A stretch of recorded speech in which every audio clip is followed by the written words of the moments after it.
Analyst, what have I told you about testing this tactic outside?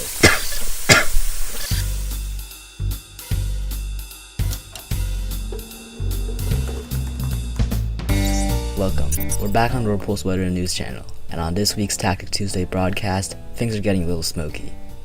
I'm Transcript, the host for today, and I'm going to be talking about one of the more forgotten equipments in REPULS.io, the smoke grenade.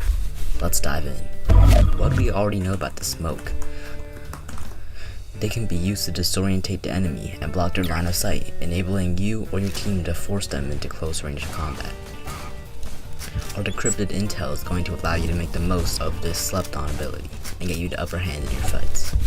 The first tip is regarding the impulse and combination of the smoke. If you haven't already checked out our advanced impulse tactics video, make sure to.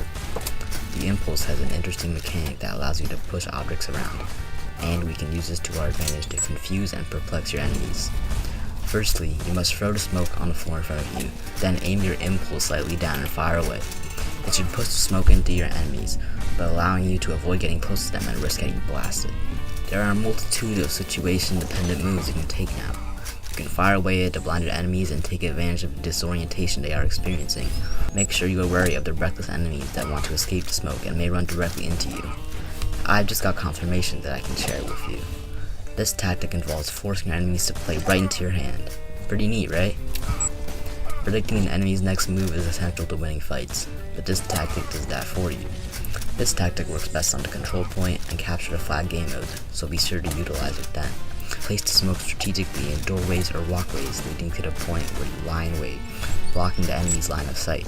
Your enemies are greedy, so they will always want to play for the objective or go for a kill, but you'll be waiting for them as soon as they pass for that smoke. Blinded for a split second, bang, they've already lost a huge chunk of health if they aren't already dead, allowing you to go in for an easy cleanup. The technology embedded within your knight's helmet allows you to see the enemy's health bar while they are in smoke, providing optimal targeting for your weapon. Make sure to aim at that. If there are multiple enemies, then this works best with a shotgun for fast and easy damage dealing. Our analysts have determined that this tactic can cope with the extreme endeavors of the hardcore mode too, so make sure to utilize this while you can. These tactics will be easy to implement, but may take some time to maximize their full capabilities, so take your time. You will get it, and let us know how you fare. We've now reached the end of today's broadcast. Smoke has a lot of potential, it just has to be used the right way. Once again, I've been your host Notsure, and this broadcast was written and recorded by Scythe. Scythe recommended this strategy, and a wonderful caracal edited this week's episode. Subscribe so you never make sure to miss out on the latest intel.